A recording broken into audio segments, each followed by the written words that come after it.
Hey guys and girls, I'm Allie, and today at Hells Mirror Writes, we're talking about three types of writers.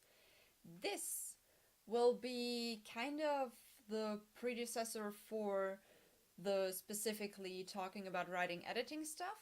I'm gonna talk to you about, well, three types of writers. What I mean by that is that I will go into three categories. And in each of those categories will be three different types of doing this. That's just a little bit of info with what I kind of gathered. And I'm also going to tell you what I am in that perspective. So let's start. Category 1 is the way of planning and outlining and stuff. Which we will get to in the next monthly writing video, actually. The amount of planning. We have the planner. You probably know what's that about. Outlining, making notes, having a view of everything that will happen in the story.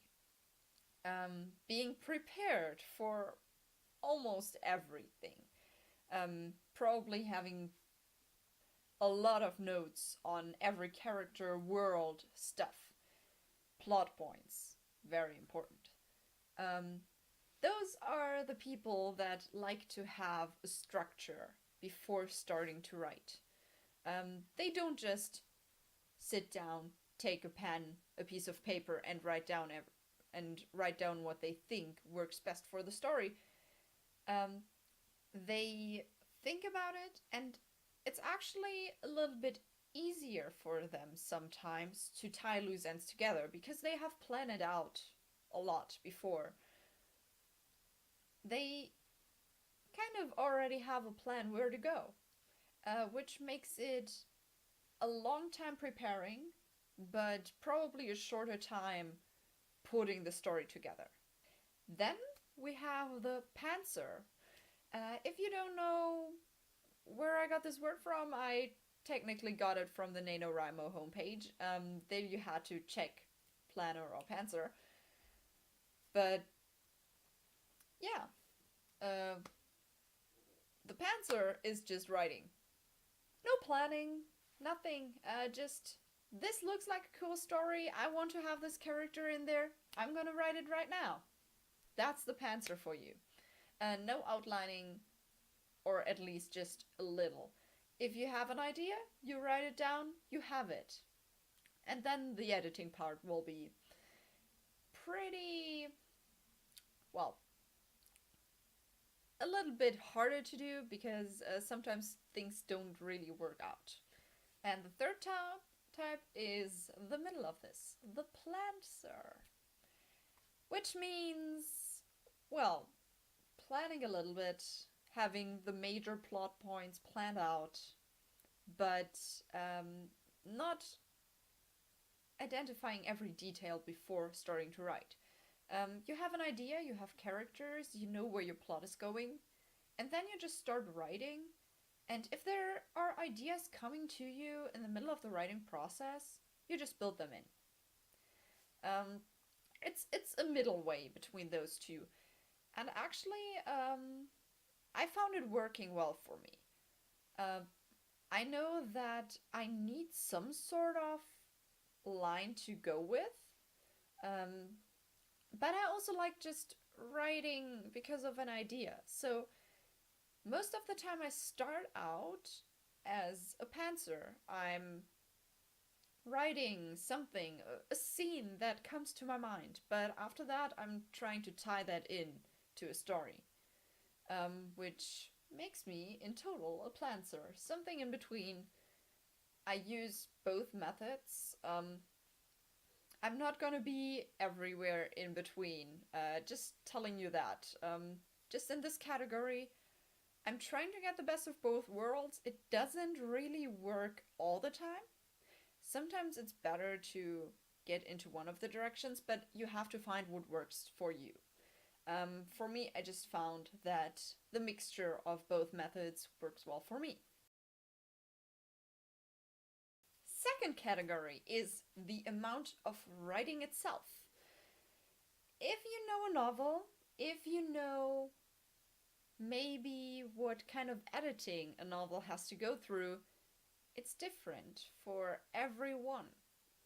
Sometimes you have to scratch words out, words, passages, scenes, because they don't fit anymore. Sometimes you have to add stuff. But even though everyone has to do both of those things at some point, some people just do one or the other a little bit more. Which brings us to overwriters and underwriters. Overwriters are people that write lengthy texts of stuff, descriptions, long as dialogues, and then in editing they have to cut a lot of it out because it's just too much. It's too lengthy. It's too detailed sometimes. They just write more than should be in a novel. Sometimes it works, keeping it that way. We know Tolkien books are like, well, Lord of the Rings can have pretty lengthy descriptions, and some people are not really happy with that, with reading all those. But this is a typical thing an overwriter would do, putting in more than the average reader would be happy with. And that brings us to the underwriter, the other part of the amount of writing. Underwriters don't really do much description at all. In the end, when they have a draft, it's probably much shorter than the book in total will be in the end. They have to take their draft and add little things, little bits and pieces everywhere to just make it more compelling. It's just that in the beginning they don't think like it has to be a book, it has to be read, I have to please someone with that. They just write down everything bit by bit, and not always it's enough information. So overwriters write too much and cut. Underwriters write too little and add. And then I said 3 times 3, so there's the middle. And I don't think that a lot of people exist that fall into the category middle in that point.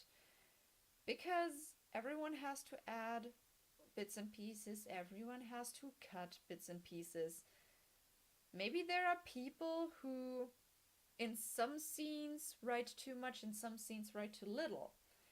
But I don't think that there are people, or that there are many people that write the exact amount in the first draft. I, for myself, I'm an overwriter. If you see my draft, I'm not gonna... I'm gonna show it to you. So this is the first fifth of my editing draft. You can see here, there's not much on that. But that's because I rewrote that scene a few times and I didn't put that into the editing. When you get to the first chapter, you see that. Cutting. Here there's a little bit of the part that I like. But you can just see, I cut a lot. Here too. I don't know if you can see it, but there's a lot of cutting involved. I'm a typical overwriter. Third category, and the last category for today, is the use of chronology. Which could be weird for you to hear. It's not something that categorizes people like that. It's more like, how do you write your novel? Different people could use different styles of that. It's nothing that is fixed for one person. What I mean by use of chronology is there are a lot of people who start writing with the first chapter and go down until the turning point, the climax, the end. That is the chronological use of chronology. Why do I even have to say that anymore? But not everyone does that. I, for once, I do it most of the time, but I fall more under a certain other category, which we will come to in the end. But the second one is writing random scenes and then putting them together. There are people that, well, I'm doing that sometimes too. Writing a scene that pleases them, that they want to write at the moment. Maybe they're in the mood of it. Or maybe they just want to get on with it. Maybe they're stuck at one scene and they say, hey, I want to write this other scene and then see how it fits together. Maybe I can get on with the story better if I write that scene first, or something like that. Which is an interesting way to do it. I tried that with one of the stories I wrote. It didn't really work out for me. I wrote a few scenes in between, but I mostly came back to writing the scene that was after the one I finished. So I came back to the normal chronology. But I am guilty of this little third thing I have there, writing the end at the beginning. It's not really writing random scenes at random times. It's also not chronologically writing everything down. But I like to write the epilogue. I love epilogues. Some people hate them, but I love them. And I love writing them. And if I know how the story is gonna end, I'm writing it. I'm writing this epilogue down, and it changes a lot when I'm done writing the other parts. But it gives me a feeling that there is a goal. That there is a goal that I can reach, and that I have to reach with the other scenes. But that there actually is something in the end. So I'm writing, mostly I write the first scene first, and then I write the epilogue, and then I'm continuing with the whole main story. That's kind of a mixture of both again. I was saying that I'm not in the middle of the categories in all of them. I wasn't in the second one, so don't add me. But